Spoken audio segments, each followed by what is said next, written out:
Last year, Maruti Suzuki finally jumped into the premium segment with this car, the Invicto MPV. It's based on the Toyota Innova Hycross, and when the car was launched, we had a go with it. Now, we've had more time with the vehicle, and today we're going to tell you 5 things that we like about the Maruti Suzuki Invicto and 2 things that we think Maruti Suzuki should look at in the future with this car. Before we jump into our 5+2 of the Maruti Suzuki Invicto, here's a little reminder of our past coverage of the car since it was launched. The coverage includes things like Maruti's journey into the premium segment, launch of this vehicle, and of course our first drive review, links which are here on the screen all around and of course in the description below.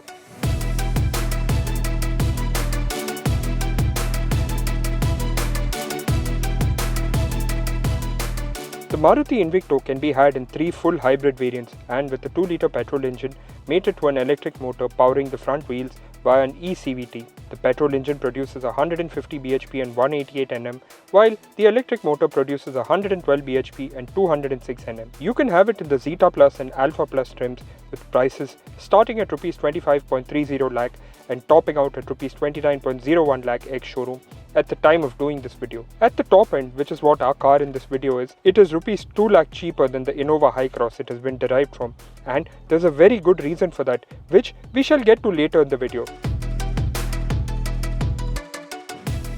When Toyota had brought the Innova Hycross in late 2022, it was a huge change for them. Traditionally, the Innova had been body on frame, diesel powered rear wheel drive vehicle, and this was a huge lane change for them, right?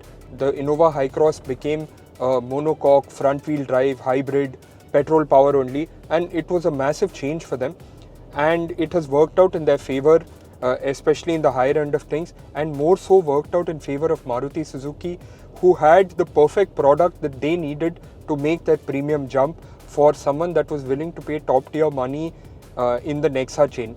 Now, as a powertrain, to use the EV powertrain is actually very effective, you can say, in masking the car's bulk, right? It's a 1.7 ton car, but you don't feel that heaviness in it, right? Even at part throttle, it just picks up and starts moving. You're never short of punch. You never feel yearning for more punch in the car. It just goes, absolutely no issues at all.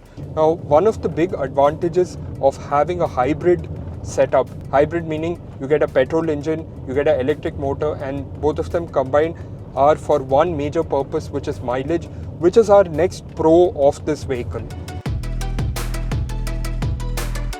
You also get an EV mode for which there is no official number in terms of range, but plays a significant role in powering the car when you are inching along in bumper to bumper traffic or need an extra boost in the mid-range. You can actually operate the EV mode with this button here on the center console. However, when you go above a certain speed, the petrol motor automatically kicks in and while driving the wheels also recharges the battery pack. The electric mode and hybrid setup exists for one major reason, which is our next pro, mileage. Maruti claims a mileage of 23.24 kmpl, which, when combined with a 52-litre tank, should give you a theoretical range of 1208 kilometers, a massive amount considering the size and capacity of this vehicle. This kind of number actually gives it great touring ability. In our real-world test, we got 12.21 kmpl in the city and 15.20 kmpl out on the highway, giving us an average of 13.7 kmpl, which, when combined with a 52-litre tank, gives us a tank-to-tank range of 712 kilometers, which is not bad considering the size and weight of the car.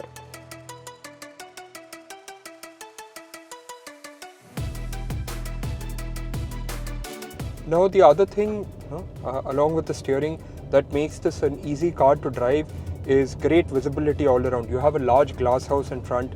The edges are high, so it's easy for you to judge where you have to place the car, and it's especially beneficial in traffic where if you need to cut through and you need to find a space in front, it's easy to place the vehicle. The other thing, of course, is that this top of the line version, this Alpha Plus 7-seater that you get, comes with a 360-degree camera, and on the face of it, the 360-degree camera is already beneficial, right? You get a nice view all around. Where it really benefits you is that it allows you to park as close as possible to a curb if you're parking face first on the road, right? Because it shows you how much distance you are from the curb, something that's otherwise quite hard to judge.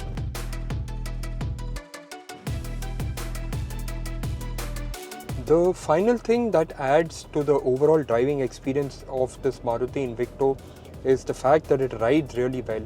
It has 17-inch wheels as compared to the Hycross's 18-inch wheels, but with slightly fatter rubbers, improving ride quality just that little bit more over its donor vehicle. It rides really nicely, right? On smooth roads like this, no issues at all. It just glides along without any issues. On the road less taken, rough road, over potholes, bumps, takes it, absolutely nothing coming back into the cabin. Rides in a somewhat flat manner, keeping its occupants stable. Given that its USP is being a people carrier, that is something that should really work in its favor. And obviously one of the major factors in this is the fact that it gets a more modern suspension design as compared to the previous versions of the car that it's based on, older versions of the Innova. And that definitely aids in improving ride quality, especially when you consider that for a long time the Innova essentially ran as a body on frame, and there are always limitations to having that kind of design. We would like to point out though that now, because this is a front wheel drive vehicle and it does ride beautifully, there are limitations to how far it will go, and especially when you consider that this vehicle weighs 1.7 tons and doesn't get all-wheel drive in any form, you should think twice, especially if it's a slushy road. The car has a tendency to bog down, and you should tread with caution in scenarios like that.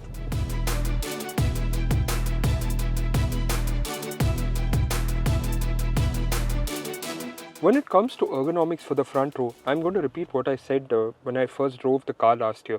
Maruti's been quite smart that way and retained most of the interior design, if not most, I think all of the interior design elements that Toyota has given the Hycross, and there's a pretty good reason for that. It's an extremely practical vehicle.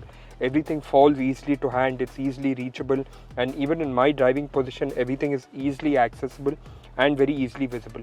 There's also a lot of practical storage spaces. You get a space here, you get a glove box here, you get an armrest glove box, you get two large cup holders, you get bottle holders in both the doors. Little spaces that give you a mental satisfaction of being able to pack and put away things while you're on the go, and things that you can easily reach while you're on the go if a scenario were to come to that. We are here in the second row of the Maruti Invicto, and it's actually a really nice space to be in, right? It's picked up, again, like we said, most of the things from the Innova Hycross. You don't get the ottoman seat function. That's something that's unique to the top version of the Hycross, but it's still a very comfortable space to be in. You get this black layout with individual armrest, and this top spec Alpha Plus version is available only with 7 seats. You get a center tray with 2 cup holders, you get your own climate zone, you get 2 seat back pockets with a hook on the left side for hanging whatever you want, and of course you get 1 liter bottle holders in both the doors. Now in terms of headroom, legroom, not an issue at all. Even under thigh support, it's not the greatest, but will do the job and you'll actually be pretty comfortable. If you open up the sunroof, it's actually a nice airy space inside, making it a nice bright place to be in. This is the third row of the Maruti Suzuki Invicto, and as you can see, there's not a lot of room here. It is a third row, and like we always say in most of our 3-row vehicle reviews, it's the difference between having a third row for 2 more people and having to take a second vehicle to transport those 2 more people. It's like we said, there's not a lot of space here, and for the lower spec Zeta trim, you also get an 8-seater option, which means that you'll get a bench here and this seat, and that means that you'd be able to fit an extra person here, but I think 2 is the best that you'd be able to do given the amount of space here. In terms of practicality, there is a 12-volt socket here that you can use, and cup holders for both the occupants. In this Invicto, the seats fold in an equal fashion, not a 60-40, it's actually a larger ratio, and you get a really large amount of boot space to pack things, as has been the case with the donor vehicle that this Invicto is built on. The it's picked up the automatic tailgate, especially in the top spec version, which is really beneficial if you're holding a lot of things and have to load them up into the back of the car. With the Invicto, you are buying a Toyota built and designed product that will be purchased and serviced in the Maruti network, Nexa no less. That combination of words alone should make things quite easy, as Toyota is the king when it comes to MPVs, while Maruti Suzuki has the widest service network at present in the country. What's more, Toyota has built its name with the Innova over the last 20 years, and that should give you an idea of the kind of insights they have into building MPVs for the country. The car that we have driven in the video is a top spec Alpha Plus trim and has all the bells and whistles that Maruti offers with the Invicto. You get segment expected features like dual zone climate control, touchscreen infotainment system with wired Apple CarPlay and Android Auto, ventilated front seats, power driver's seat with a memory function and a panoramic sunroof. On the safety front, you get Suzuki Connect connected car technology, 6 airbags, tire pressure monitoring system, ISOFIX child seat mounting points, ABS with EBD and a traction control program. This is all very good, but when you look at the ZX variant of the Hycross, it misses out on the Ottoman rear seat recline function and of course ADAS, which is only available in the Innova's top spec ZX optional variant. We can overlook the Ottoman function, but ADAS has now become a staple in this part of the market, and Maruti has yet to introduce it not just for the Invicto but for the Grand Vitara also. You can only have the Invicto in what is essentially 3 top spec trims. Anyone looking for a non-hybrid petrol or even a diesel version will have to look elsewhere. Some of this is down to Maruti's approach to keep the Invicto premium, while some of it is also due to the fact that a chunk of the non-hybrid petrol sales and diesel-only Cresta sales are Toyota's mainstay when it comes to the Innova range. In fact, at the time of making this video, Toyota had listed on its website a new top spec GX optional standard petrol variant, indicating the kind of demand it was facing. We've spent some time with the Maruti Suzuki Invicto and checked it out in detail, and here's what we found. On the side of pros, it's very large, very spacious, very practical, and the hybrid powertrain makes easy work of masking the car's size, and it's decently efficient for something this large. Then there's also the fact that you get Toyota build quality, practicality and features with Maruti Suzuki after sales and service, and that is a winning combination in anyone's books. On the flip side, it doesn't have some of the crucial features that are there in its donor car, the Innova Hycross. These two being the Ottoman rear seat package and level 2 ADAS. And now level 2 ADAS is something that Maruti Suzuki themselves haven't got into at the time of making this video. Then there's also the fact that it doesn't have a non-hybrid petrol option or a diesel engine option. Though in the case of diesel, that's a market that Maruti Suzuki got out of nearly 4 years ago. There you have it, our views on the Maruti Suzuki Invicto. What do you think of the car? Do let us know in the comment section below. Have we missed anything? Do let us know about that also in the comment section below. Before we sign off, here's a reminder. Are you enjoying the content on our channel?